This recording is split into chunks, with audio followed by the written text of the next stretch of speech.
Hi, folks. Welcome to Tuesday, Wednesday, Thursday, this being the Wednesday edition of me being your host, Geno T. First thing I'd like to do is thank my good friends and sponsors at LouDogs.com. LouDogs.com is the hottest handicapping site on the web. Go there to check out their free rolls. It's free. Go see what their handicappers are blogging about. They have some of the best handicappers on the web today. Go to LouDogs.com for free today and sign up. LouDogs.com. Now on to what's burning my ass. Yes, the NFL is burning my ass. Free agency and fines. And yes, we talked about it a couple weeks ago. I told you in this day and age of concussions and safety and the whole face of the NFL changing, Roger Goodell put his hammer down on Sean Payton. Payton is now suspended for an entire year. Greg Williams suspended indefinitely. Good for you, shithead. And also, guess what? They suspended the GM 8 games. That's incredible. Can you imagine if that happened to Jerry Jones in Dallas? He would flip. Not being able to go down to the field to watch his team lose at the last second. Unbelievable, right? Also, free agency news. We have Tim Tebow just got signed today by the Jets, which tell you how much confidence they have in their already horrible quarterback in Mark Sanchez, who I told you was going to be horrible the day he came out of college. I don't know why they put him up on a pedestal. The only reason they did was the Jets were helped by the Colts to get backed into that one playoff scenario. They had a good running game at one point with Thomas Jones, which is gone. They had a great defense at one point, which is aging. Now they're bringing in Tim Tebow to be an option player, most likely. They're not bringing him in for competition. Sanchez will look at him, and after his last year, laugh. He's going to be the same quarterback. No difference. No competition here.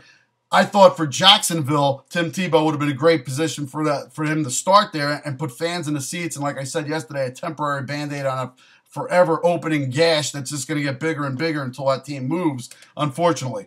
Tim Tebow, the only possible position I could find for him that he might be successful in is at Foot Locker, because at least after the fans leave, they will be happy and satisfied with their purchase. Now, on to my NBA games tonight. Last night, we went 2-0. We had two tremendous games for you. One with the Milwaukee Bucks. They covered. They were getting 3.5. And we had the under in the Knicks game, which came in. We went 2-0. Tonight, I have 3 games on the docket. We're looking at 3-0 tonight. So stick with me, folks. Here we go. The Orlando Magic, yes, they got their butts kicked the other night on Monday. They scored a whopping 59 points. Look for them to bounce back against Phoenix, who's been playing well over their head lately. Phoenix makes the trip over.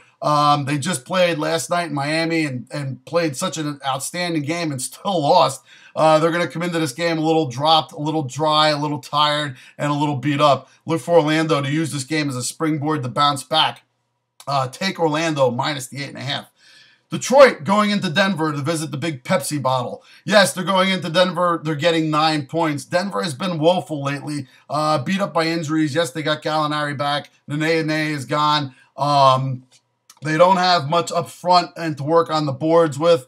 I don't see them being able to outmuscle Detroit, who was on their last game of a road trip.